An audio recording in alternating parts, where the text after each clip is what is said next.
नमस्कार, आज आपण बनवणार आहोत झटपट आणि खूप टेस्टी चिकन नगेट्स। कॅफेमध्ये मिळणाऱ्या नगेट्सपेक्षा हे घरचे नगेट्स जास्त कुरकुरीत, टेस्टी आणि हेल्दी आहेत। चिकन नगेट्स नाव जरी कठीण असलं तरी ही रेसिपी अगदी बनवायला सोपी आहे। शिवाय कमी खर्चामध्ये कमी वेळामध्ये बनवून तयार होते। घरातील लहानांपासून ते मोठ्यांपर्यंत अगदी आवडीने खातील अशी ही रेसिपी आहे। चिकन नगेट्स स्टोर कसे करायचे ते सुद्धा तुमच्याबरोबर शेअर केलेलं आहे। आज आपण स्टेप बाय स्टेप रेसिपी बघणार आहोत। चला तर वेळ न घालवता पटकन आपण रेसिपीला सुरुवात करूया।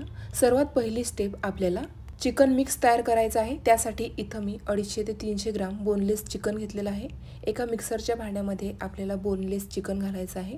त्यानंतर थोडीशी हळद, धने पावडर, त्यानंतर काळी मिरी पावडर। जर आपण ही रेसिपी लहान मुलांसाठी बनवत आहोत तर काळी मिरी पावडर आणि लाल मिरची पावडरचं प्रमाण बेतानेच घ्यायचं आहे। त्यानंतर चवीनुसार मीठ, 1 चमचा अद्रक लसूण पेस्ट, त्यानंतर 1.5 चमचा मी सोया सॉस घालणार आहे। सोया सॉसमध्ये मिठाचं प्रमाण असतं तर मिठाचं प्रमाण आपल्याला बेतानेच घालायचं आहे। नगेट्सला रंग छान येण्यासाठी रेड फूड कलर घातलेला आहे, टोटली ऑप्शनल आहे। थोडासा चिकन मसाला घातलेला आहे, त्यानंतर चाट मसाला घालायचा आहे। चाट मसाला घातल्यामुळे छान चटपटीत चव येते। त्यानंतर थोडंसं कोथिंबीर घातलेलं आहे आणि 1 टेबलस्पून आपल्याला तेल घालायचं आहे। तेल घातल्यामुळे चिकन नगेट्स आतून ड्राय होत नाही, मस्त ज्युसी तयार होतात। तुम्ही नक्की ट्राय करा। तुम्ही अर्ध्या लिंबाचा रस सुद्धा घालू शकता। त्यानंतर आपल्याला सर्व साहित्य मिक्सरमध्ये एकजीव करून घ्यायचं आहे।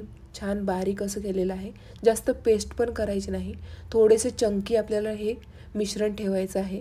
अगदी सोप्या भाषेत जर सांगायचं झालं तर चिकनचा आपल्याला मिक्सरमध्ये खिमा तयार करून घ्यायचा आहे। जास्त जाड पण नाही आणि जास्त बारीक पण नाही, अगदी याच कन्सिस्टन्सीचं मिश्रण आपल्याला तयार करायचं आहे। तुम्ही बघू शकता।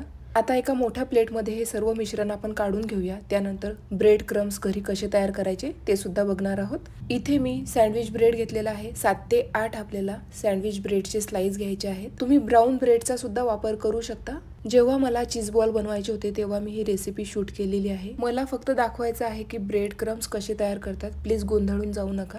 त्यानंतर मिक्सरमध्ये मी असं दरदरीत दळून घेतलेलं आहे, तुम्ही बघू शकता। एका मोठ्या कढईमध्ये आपल्याला हे ब्रेड क्रम्स घालायचे आहेत। त्यानंतर मीडियम फ्लेमवर जोपर्यंत ब्रेडचं पूर्ण मॉइश्चर कमी होत नाही तोपर्यंत आपल्याला व्यवस्थित परतून घ्यायचं आहे। मी नेहमी याच पद्धतीने ब्रेड क्रम्स तयार करते। 1 ते 2 महिने तुम्ही फ्रीजमध्ये किंवा फ्रीजच्या बाहेर आरामात स्टोअर करू शकता, अजिबात खराब होत नाही। फक्त काळजी घ्यायची की ब्रेड क्रम्स जेव्हा आपण कढईमध्ये परततो तेव्हा पूर्ण मॉइश्चर आपल्याला घालवायचं आहे, नाहीतर ब्रेड क्रम्स जर ओलसर राहिले किंवा पाण्याचा थोडा जरी अंश राहिला तर खराब होण्याची शक्यता असते। इथे आपले ब्रेड क्रम्स तयार झालेले आहे। आता पुढची प्रोसेस बघूया।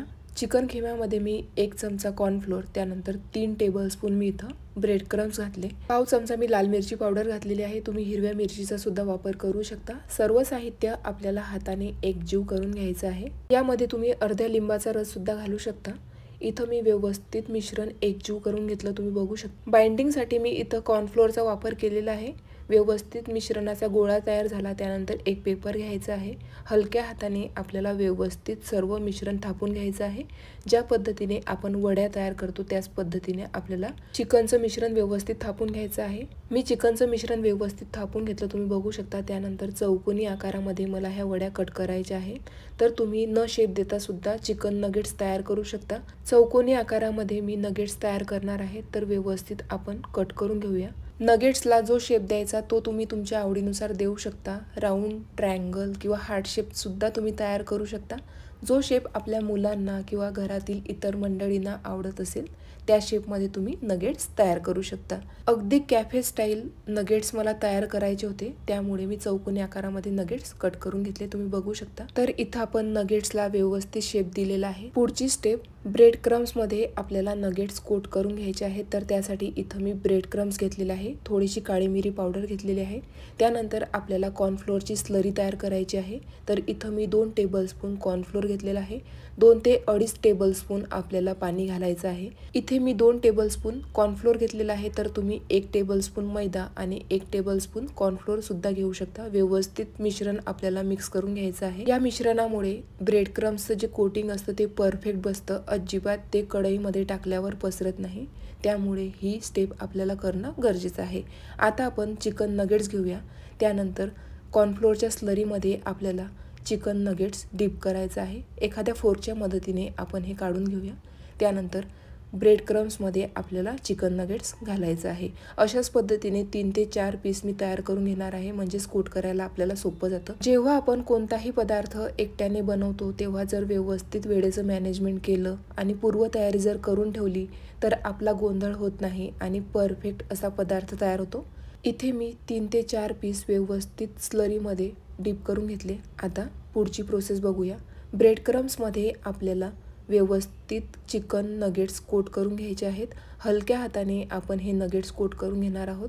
सुरुवातीला आपल्याला व्यवस्थित प्रेस करत नगेट्सला कोट करून घ्यायचं आहे। डबल कोटिंगसाठी आपण पुन्हा हे चिकन नगेट्स स्लरीमध्ये घालणार आहोत।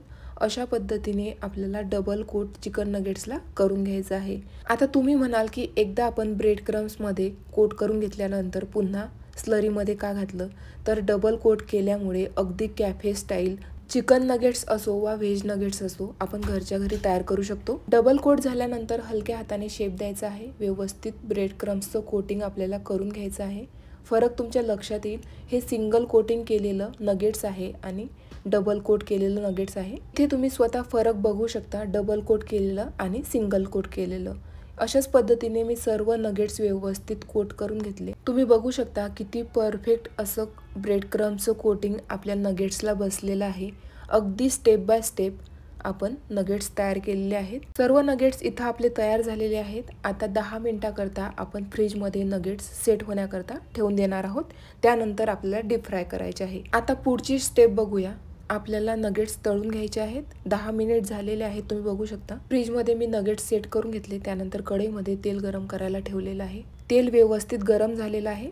चला तर नगेट्स तळायला सुरुवात करूया। नगेट्स तळताना गॅसची फ्लेम आपल्याला मीडियम ठेवायची आहे आणि मीडियम फ्लेमवरच आपल्याला नगेट्स व्यवस्थित तळून घ्यायचे आहेत, जोपर्यंत मस्त गोल्डन कलर येत नाही तोपर्यंत। इथं आपण 1 मिनिट व्यवस्थित नगेट्स सेट होऊ दिले। व्यवस्थित त्यांना आकार येतो। सुरुवातीलाच जर तुम्ही नगेट्स उलटण्याची घाई केली तर नगेट्सचा शेप बिघडतो आणि नगेट्स तुटण्याची सुद्धा शक्यता असते। त्यामुळे तळताना अजिबात घाई करायची नाही। मीडियम फ्लेमवरच आपल्याला नगेट्स व्यवस्थित तळून घ्यायचे आहेत, जोपर्यंत मस्त गोल्डन कलर येत नाही तोपर्यंत। बऱ्याचदा आपण नगेट्स घरी बनवतो, परफेक्ट नगेट्स होत नाही, कुरकुरीत होत नाही, तेलात सोडल्यानंतर त्याचं कोटिंग निघून जातं। मी सांगितलेल्या सर्व टिप्स जर तुम्ही स्टेप बाय स्टेप फॉलो केल्या तर तुम्ही सुद्धा अगदी असेच नगेट्स, यापेक्षा पण जबरदस्त चवीचे नगेट्स घरच्या घरी तयार करू शकता। इथं आपले नगेट्स तळून तयार झालेले आहेत। तुम्ही बघू शकता रंग किती सुंदर आलेला आहे। टिश्यू पेपरवर काढून घेऊया, एक्स्ट्राचं जे तेल असतं ते निघून जातं। अशाच पद्धतीने सर्व नगेट्स मी व्यवस्थित तळून घेणार आहे। मला चिकन नगेट्स खायची केव्हाही इच्छा झाली तर तुम्हाला कॅफेमध्ये किंवा महागड्या हॉटेलमध्ये जाण्याची अजिबात गरज नाही किंवा एक्स्ट्राचे पैसे सुद्धा मोजण्याची गरज नाही। घरच्या घरी तुम्ही कमी खर्चामध्ये नगेट्स तयार करू शकता। त्यानंतर उरलेले नगेट्स आपण डीप फ्रीजरमध्ये कसे स्टोअर करायचे ते बघूया। तर इथं मी एक काचेचं एअरटाईट कंटेनर घेतलेलं आहे। तुम्ही कोणतंही एअरटाईट कंटेनर घेऊ शकता। त्यानंतर पेपर ठेवायचा आहे, त्यावर आपल्याला नगेट्स व्यवस्थित ठेवायचे आहे। अशा पद्धतीने जर आपण पेपर ठेवून नगेट्स स्टोअर केले तर पटकन काढता येतात, ते एकमेकांना चिकटत नाही आणि हवं तेव्हा आपण पटकन तळून खाऊ शकतो। अशाच पद्धतीने मी सर्व नगेट्स व्यवस्थित स्टोअर करून ठेवणार आहे। जेव्हा तुम्हाला नगेट्स खाण्याची इच्छा झाली, पटकन डीप फ्रीजरच्या बाहेर कंटेनर काढायचं आणि नगेट्स तळून गरमागरम सर्व करायचे। 8 ते 10 दिवस नगेट्स व्यवस्थित टिकतात, त्यापेक्षा जास्त नको। जितकं ताजं तितकंच आपल्या आरोग्यासाठी सुद्धा फायदेशीर आहे। नगेट्स कसे डीप फ्रीजरला स्टोअर करायचे ते आपण बघितलं। चला तर पटकन आता नगेट्स गरमागरम सर्व करूया। अगदी कॅफे स्टाईल आपण नगेट्स सर्व करणार आहोत। इथं मी मस्त फ्रेश पुदिन्याची पानं घेतलेली आहेत, गरमागरम नगेट्स आणि सोबतच टोमॅटो सॉस आणि वरनं थोडासा आपल्याला चाट मसाला घालायचा आहे। बघू शकता किती परफेक्ट रंग आलेला आहे, चवीला सुद्धा अप्रतिम झालेला आहे। रिझल्ट तुमच्या समोर आहे, आवाजावरूनच तुम्हाला कळेल की किती क्रिस्पी झालेले आहेत। एक नगेट्स मी तुम्हाला तोडून दाखवते। बघू शकता किती परफेक्ट असं टेक्स्चर आलेलं आहे। आजची आपली cafe style chicken nuggets recipe तुम्हाला कशी वाटली कमेंट करून नक्की सांगा। अशाच मस्त झटपट आणि नवीन रेसिपीसाठी योगिताज किचन स्टोरीला सबस्क्राईब करायला मात्र विसरू नका। भेटूया अशाच नवीन रेसिपी सोबत, तोपर्यंत धन्यवाद।